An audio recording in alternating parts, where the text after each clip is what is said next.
하나님 말씀 마태복음 21장 33절부터 46절까지 말씀 보도록 하겠습니다. 신약성경 36조 마태복음 21장 33절부터 46절까지 말씀, 마태복음 21장 33절부터 46절까지 말씀, 제가 봉독해서 읽도록 하겠습니다.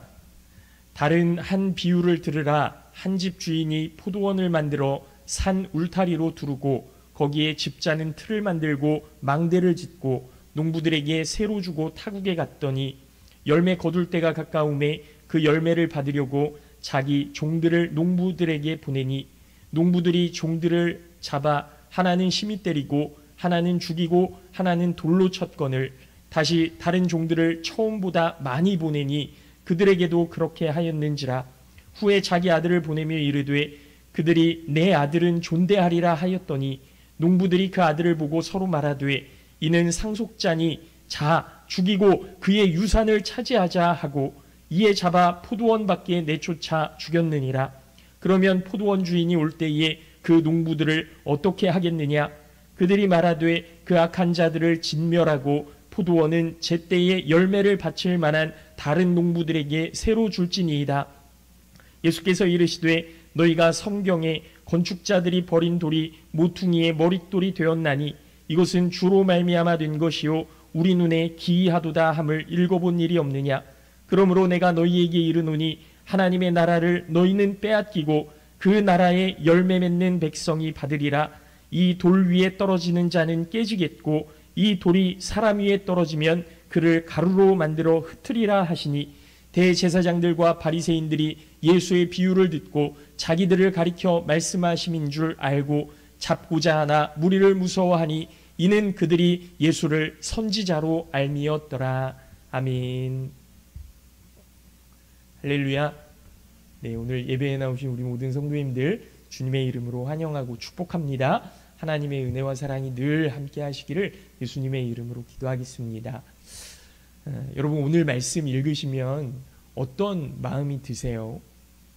아, 예수님이 어떻게 이렇게 무지막지한 심판의 말씀을 던지실 수가 있을까?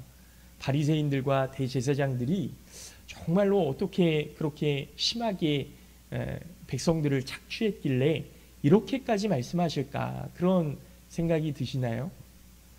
여러분 사실 우리가 말씀을 읽을 때요, 심판의 그 말씀들이 막 확 마음에 와서 우리를 힘들게 할 때도 있습니다만, 여러분 보세요. 이 포도원 주인이 그 다른 종들에게, 농부들에게 그 포도원을 맡기고 그 열매를 받고자 해서 종들을 보냈을 때요, 이 포도원 농부들이 그 종들을 하나는 때리고 하나는 죽이고 하나는 내쫓고 이렇게 했을 때 그 하나님, 포도원 주인이신 하나님께서 참으셨어요. 참으시고 다른 종들을 더 많이 보내시고, 여러분 두 번만 그렇게 하셨을까요? 더 많이 보내시고 더 많이 보내시고 그렇게 참으시고 참으시다가 그 아들을 우리에게 내어주셨다. 여러분이 은혜와 사랑이 얼마나 큰지 모릅니다. 여러분 그냥 한 번 보내고 아유 이 포도원 농부들은 더 이상 희망이 없어, 가망이 없어, 그래서 주인이 직접 오셔서 그들을 내어 쫓고 다른 사람이 옮기신 것이 아니라 참으시고 참으시고 참으시다가 나중에는 어떻게 하겠느냐 또 한 번 물으시는 거예요. 이 은혜와 사랑을 우리가 기억해야 됩니다. 하나님의 그 은혜와 사랑이 여전히 우리를 향하고 계시고 돌이키기를 원하시고 여전히 은혜 베풀기를 원하시고, 그래서 우리가 하나님의 뜻에 합당한 믿음의 사람으로 설 수 있도록 하나님께서 인내하시고 사랑을 베풀어 주신다는 그 사실, 여러분 이게 성경에 나와 있는 모든 내용의 집합이에요. 그 사랑을 믿으시고 그 사랑을 의지하시고 그 사랑으로 힘입어서 승리하실 수 있는 우리 모든 성도님들 되시기를 예수님의 이름으로 축원합니다. 오늘 말씀은요, 예수님께서 포도원 비유로 말씀을 시작하세요. 어떤 집주인이 포도원을 잘 만든 후에, 이 세상을 얼마나 잘 만드셨습니까? 그 포도원을 다 잘 만드신 후에 농부들에게 세를 주고 먼 나라로 떠나셨어요. 어떤 비유인지 이해가 가시죠? 추수 때가 가깝게 되자 집주인이 농사에 대한 열매를 받으려고 자기 종들을 보냅니다. 구약 시대에 수많은 선지자들을 하나님께서 보내시잖아요. 네. 노아도 마찬가지고요. 모세, 그 다음에 보내신 그 선지자들, 사무엘부터 시작해서요. 그 모든 사사들, 선지자들, 이사야, 예레미야, 다 하나님께서 그렇게 많은 선지자들을 보내셨어요. 여러분, 성경에 나와 있는 사람들만 이런 정도지, 그 수많은 하나님의 숨겨두었던 선지자들, 엘리야에게도 그렇게 말씀하시잖아요. 너 혼자가 아니다. 바알에게 무릎 꿇지 아니한 7,000명의 사람을 내가 남겨두었다. 그럼 그 수많은 선지자들을 하나님께서 보내셨다는 거죠. 그런데 농부들이요, 그 종들을 하나는 심히 때리고 하나는 죽이고 하나는 돌로 치면서 함부로 대했다라는 거죠. 그러자 집주인이 다시 더 많은 종들을 보냈지만 농부들은 집주인이 보낸 종들을 함부로 대하는 겁니다. 집주인이 그래도 내 아들은 존대하겠지, 그렇게 생각하고 아들을 보내지요. 그런데 농부들이요, 집주인이 보낸 아들을 보고 이렇게 이야기하는 겁니다. 이는 상속자니, 자, 우리가 이 아들을 죽이고 그의 유업을, 그의 재산을, 그의 모든 것을 우리가 차지하자. 그리고 농부들이 아들을 잡아 포도원 밖에서 죽이지요. 예수님이 이렇게 묻습니다. 이 농부에 대한 비유를 말씀하신 후에 바리새인들과 대제사장들에게 묻습니다. 그러면 포도원 주인이 올 때에 이 농부들을 어떻게 하겠느냐? 그러니까 이 대제사장들과 바리새인들이 이렇게 대답하는 거예요. 이 악한 자들을 진멸하고 포도원은 제때에 그 열매를 바칠 만한 다른 농부들에게 세를 주는 것이 맞습니다. 대제사장들과 장로들은, 이 바리새인들은 포도원의 주인 이 종들을 멸시하고 그 아들까지 죽인 악한 자들을 내쫓아야 됩니다. 그들을 진멸해야 됩니다. 이렇게 대답하는 거예요. 보십시오. 예수님께서는 하나님을 포도원의 주인으로 비유하신 거고요. 포도원은 이스라엘입니다. 이스라엘. 그리고 세를 받은 농부는 그 당시 이스라엘의 영적인 지도자들이고요. 이 영적인 지도자들이 이스라엘 백성들을, 이 이스라엘을 잘 관리하고 잘 양육해서 하나님께서 기뻐하실 만한 열매를 하나님께 드려야 되거든요. 여러분, 여기서 사실 우리 은혜교회를 하나님께서 우리에게 맡겨주셨는데, 이 은혜교회에서 나오는 열매를 하나님께서 분명히 요구하실 겁니다. 어떤 열매를 맺었느냐? 분명히 우리에게 물으실 거예요. 그 잎사귀만 무성하면 하나님께서, 예수님께서 그 잎사귀만 무성한 나무를 책망하셨던 것처럼 우리도 책망하지 않으실까요? 여러분, 열매 맺어야 됩니다. 어떤 열매든 맺어야 됩니다. 그 무화과 나무에 예수님께서 좋은 열매를 원하셨다고 말씀드리지 않았잖아요. 시고 떫은 열매일지라도 열매 맺는 습관을 우리가 가져야 되는 거예요. 그래서 그 열매를 하나님께 드려야 됩니다. 그게 사랑의 열매이든 섬김의 열매이든 헌신의 열매이든 봉사의 열매이든 여러분, 그 열매를 하나님께서 기뻐하실 줄로 믿습니다. 내 것이 아니에요. 내가 차지하려는 것이 아니에요. 하나님께 드리는 열매. 여러분, 그런데요, 이 열매를 이 영적 지도자들이 탐심을 품고 내가 차지해야지, 그런 거예요. 이 이스라엘이 하나님께서 맡겨주신 하나님의 소유인데 내 것이라고 생각하고 내가 차지하려고 했던 거죠. 그래서 하나님께서 보내신 종들, 하나님의 말씀을 대언하는 사람들을 내쫓고 돌로 치고 심지어는 죽이기까지 한 겁니다. 이제 하나님께서는 자신의 아들을 보내시는데 그 아들마저 이방인들에게 내어주고 십자가에 못 박지 않습니까? 그러나 하나님은 이스라엘의 영적 지도자들에게 인내하시고 그들의 잘못을 깨우칠 수 있도록 도우시는 거죠.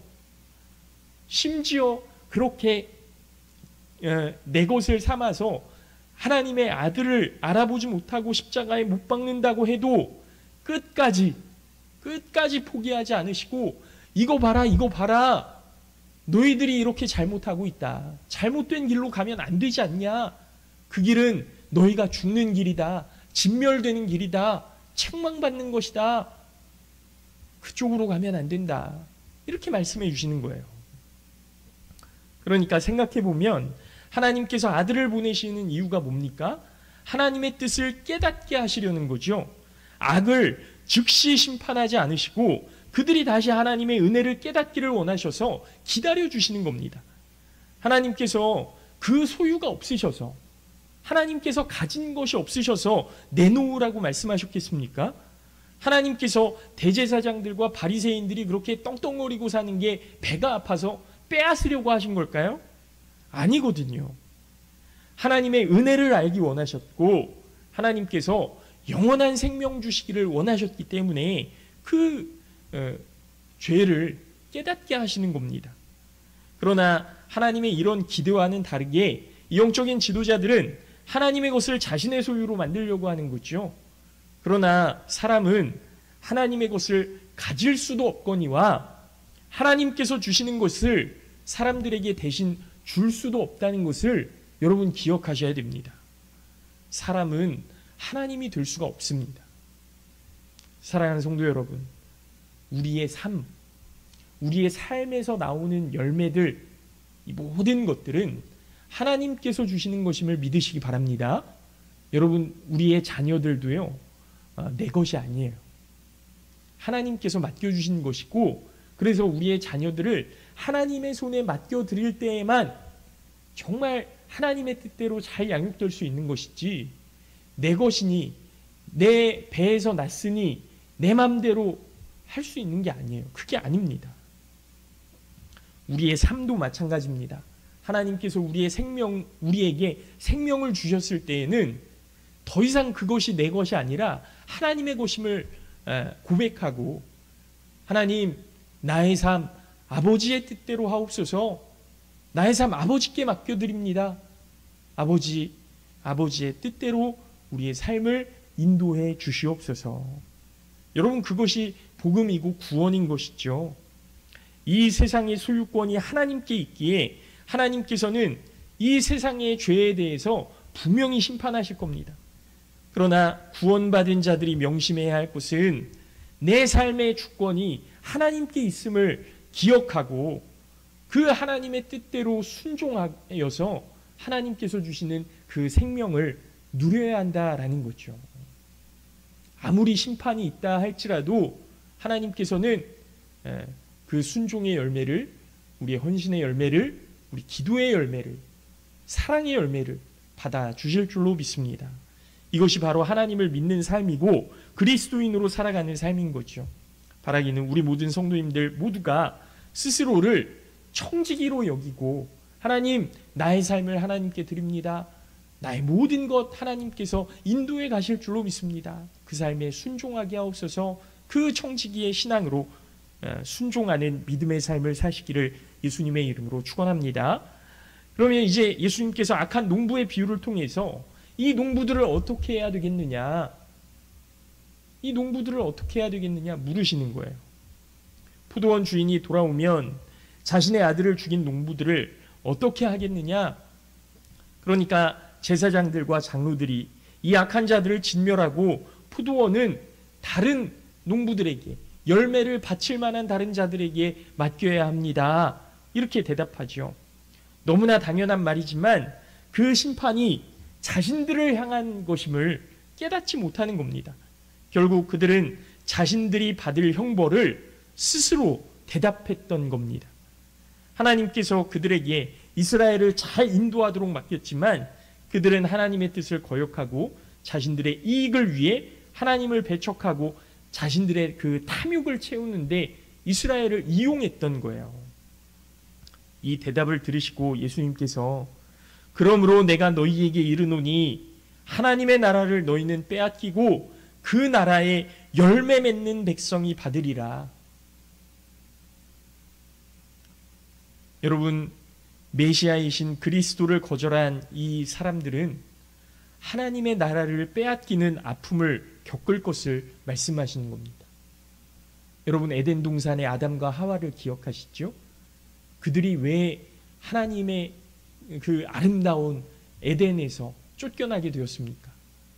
하나님의 말씀을 기억하지 못하고 불순종했던 거예요. 여러분, 똑같지 않습니까? 대제사장들과 바리새인들이 왜 하나님의 말씀을 빼앗겨서 다른 사람들에게 하나님의 말씀을 맡기겠다고 하는 이 말씀을 듣는 겁니까? 그들이 순종하지 못하고 하나님을 거절하고 하나님의 자리에 오르려고 했던 그 탐욕과 욕심, 불순종 때문 아닙니까? 똑같은 내용이에요. 그러면 그 나라의 열매 맺는 백성, 여러분, 그동안 하나님의 나라는 이스라엘을 통해서 수많은 이방인들에게 전해졌습니다. 여러분, 구약의 가장 맨 처음 구원받았던 이방인 누군지 기억하시죠? 그 나하만 장군 아닙니까? 아람의 그 장군, 군대 장관이었던 나하만 장군. 여러분, 이 사람도 하나님께로 나와 자신의 나병을 치유받고요, 하나님을 평생 섬기는 그런 사람이 되었을 거라고요. 구약시대 때부터 이방인들에게 계속해서 조금씩 하나님에 대한 그 믿음이, 하나님에 대한 그 증거가 지속되어 왔다라는 것 아닙니까? 근데 이제 이스라엘을 통해서 하나님의 나라가, 예수 그리스도의 복음이 선포되었었는데요, 이제 이스라엘 너에게만 맡겨두지 않겠다. 하나님의 말씀이 누구를 통해서 전달되는 겁니까? 예수 그리스도를 나의 구원자로, 나의 주인으로 고백하는 자들을 통해서 이 복음이 전파되도록 하겠다. 너희들은 빼앗길 것이고 그 나라의 열매 맺는 백성을 통해서 하나님의 나라가 주어지도록 이제는 바꾸어 가겠다. 여러분, 그래서 우리가 하나님의 자녀가 된 것 아닙니까? 그래서 우리가 복음을 전하는 자로 이제 세워지게 된 것 아닙니까? 여러분, 에베소서 2장 20절부터 22절 말씀을 보면요, 바울 사도가 이렇게 고백합니다. 너희는 사도들과 선지자들의 터 위에 세우심을 입은 자라. 그리스도 예수께서 친히 모퉁이 돌이 되셨느니라. 그의 안에서 건물마다 서로 연결하여 주 안에서 성전이 되어가고 너희도 성령 안에서 하나님의 거하실 처소가 되기 위하여 예수 안에서 함께 지어져 가느니라. 아멘. 여러분, 예수 그리스도께서 모퉁이 돌이 되셔서 우리를 연결하고 우리를 하나님의 거하시는 처소가 되도록 그렇게 지어져 가도록 그렇게 만들어 가시겠다라는 겁니다. 그러니까 우리는 개인이지만요, 저와 제 아내, 저와 우리 장로님, 저와 우리 권사님들 그 사이에 누가 있냐면 예수 그리스도께서 계셔서 우리를 성전이 되어가도록 함께 지어가시겠다라는 거예요. 우리 사이에 누가 있다고요? 예수 그리스도. 사랑하는 성도 여러분, 하나님의 나라는 내 것이 아닙니다. 하나님의 나라는 하나님의 것이에요. 그런데 하나님께서 우리에게 맡겨주셨어요. 우리 사이에 계신 예수 그리스도를 통해서 우리가 정말 예수 그리스도를 구원자로 믿고 고백할 때에 그 하나님의 나라를 완성해 갈 수 있도록 그렇게 예비해 놓으셨다라는 겁니다. 물론 우리가 열매 맺도록 하나님 앞에 충성하고 헌신하지만 여러분 내 것은 아니에요. 하나님께서 주신 겁니다. 하나님의 나라는 우리의 노력만으로 이룰 수 없음을 기억하셔야 됩니다. 내 노력으로 만드는 나라는 하나님의 나라가 아닙니다. 이스라엘 백성들이 애굽에서 종살이할 때 물을 깃고 그 물레방아를 막 만들어서 정말 그 땅에다가 물을 대고 열심히 노력해서 그 풍성한 열매를 맺도록 했지만 거기는 하나님의 나라가 아니에요. 하나님의 약속이 거기에 없습니다. 물이 풍성하지는 않지만 하나님께서 때마다 이른 비와 늦은 비를 내리시고 젖과 꿀이 풍성한 땅으로 하나님의 약속이 있는 땅으로 만들겠다고 약속하셨던 그 가나안 땅이 하나님의 나라인 거예요. 하나님의 나라는 하나님의 약속을 바라보고 이른 비와 늦은 비를 기대하며 하나님께서 먹이시고 입히시는 분이심을 고백하고 그 주신 은혜로 살아가는 나라임을 여러분 믿으시기 바랍니다. 이제 말씀을 마칩니다. 우리는 모퉁이 돌이 되신 예수 그리스도께서 생명의 주가 되시고 우리의 보배이심을 믿으며 그리스도를 순종하는 삶을 살아야 됩니다. 대제사장들과 바리새인들과 같이 하나님의 것을 내 것으로 여기는 것이 아니라 청지기의 신앙으로 하나님의 은혜를 먼저 기억하고 그 나라의 열매 맺는 백성이 되어야 할 줄로 믿습니다. 바라기는 우리 모든 성도님들이 하나님께서 기뻐하시는 성도의 모습으로 순종하기를 바라고 또 하나님께서 주신 그 나라를 우리가 기억하며 그 나라를 서로 연결되어서 지어져 갈 수 있는, 지어나갈 수 있는 그런 하나님 나라의 성도 되시기를 예수님의 이름으로 축원합니다. 그 나라의 열매 맺는 백성으로 승리하시기를 예수님의 이름으로 축원합니다. 잠깐 기도하겠습니다.